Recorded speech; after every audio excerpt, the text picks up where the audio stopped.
Hey, political junkies, strap in because Senator John Kennedy just took the gloves off. Picture this. Appropriations hearing, the world on edge, and Kennedy staring down Secretaries Austin and Blinken like a man with nothing to lose. First, Kennedy goes right for the jugular. He asks, isn't the world on fire? Ukraine, the Middle East, Indo-Pacific? Austin dodges. Secretary Austin, is it not true that the world is on fire in Ukraine, the world is on fire in the Middle East, and that there are embers smoldering in the Indo-Pacific?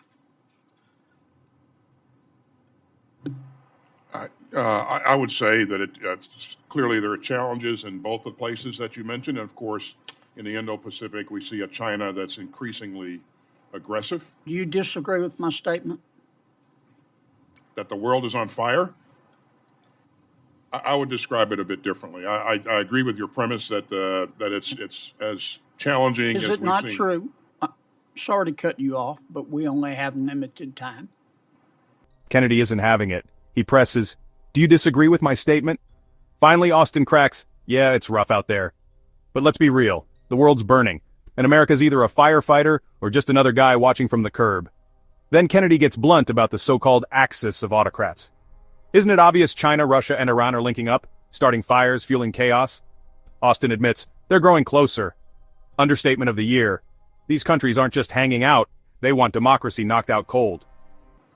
Is it not true that China, Russia, and Iran have worked between and among themselves to either start those fires, encourage those fires, or create those embers?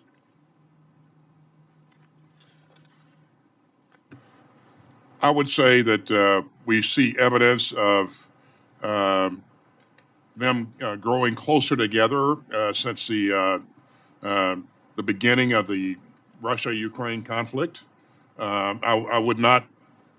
I didn't see evidence of China collaborating with Russia to cause them to launch their invasion on its neighbor.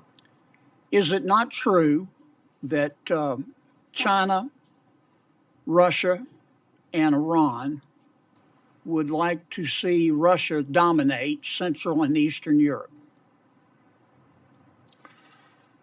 I think China would like to see the United States be unsuccessful. They would like to see Russia continue to challenge us and keep us, focused on that area, so that we'd have less time and energy and resources to focus. Well, the situation I just described, I appreciate you parsing your words, but the situation I just described would not disappoint China, Russia, or Iran, would it? I'm certain that it wouldn't. Okay. Is it not true that China, Russia, and Iran would like to see Iran dominate the Middle East? I certainly believe that Iran would like to see Iran dominate the Middle East. Do you think that would break China's heart or Russia's heart to see Iran dominate the Middle East? I don't think Russia or China would be unhappy about that, but... Is it not true that China, Iran, and Russia would like to see China dominate the Indo-Pacific and be free to make moves in sub-Saharan Africa and South America? Is that not true? I think that is certainly China's goal, to be the dominant player in the Indo-Pacific. And that is not a world safe for democracy, is it? It is not. It's one that would be controlled by autocrats eventually if they were to dominate the Indo-Pacific, and if Iran dominated activities in the Middle East. And if we did not stop them. Russia in Europe, Iran in the Middle East, China in the Pacific, and they won't lose sleep if democracy gets steamrolled. So Kennedy drills down, would China, Iran, or Russia care if Iran took over the Middle East? Or if China grabs Africa and Latin America? Of course not. Kennedy asks, is that a world safe for democracy? Austin finally admits, it isn't. If we don't take this seriously, the future is run by autocrats. Here's the kicker, Kennedy asks. Does weakness invite the wolves? Austin says yes. Strength keeps the wolves at bay. Weakness? It just calls them in for dinner.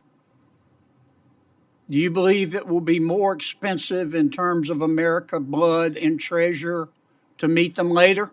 I do. I do, Senator. All right, I've got one last question. Mr. Secretary, I'm looking at your and the President's proposed supplemental. What does $16 billion for child care, $6.5 billion for the Federal Communications Commission to extend high-speed internet, and $3.1 billion for the FCC to reimburse telecommunication companies to replace insecure equipment have to do with the world challenges we're facing right now? And why did you make this request? I would defer to other colleagues on those specific aspects of the Do you budget support request. those? I support the supplemental budget request. Okay. Last question.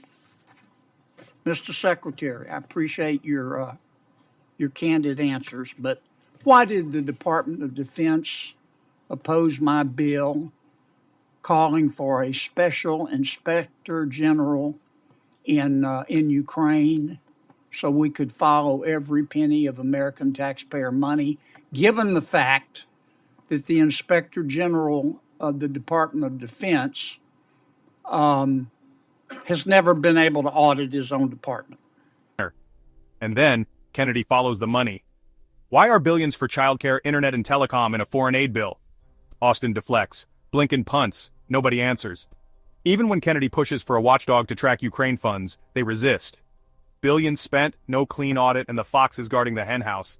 Bottom line, the stakes are sky high, but the answers are paper thin. If you think accountability matters, smash that like button, subscribe, and share. This isn't just politics, it's about who's really steering the ship. Catch you in the next one. Says we've got challenges,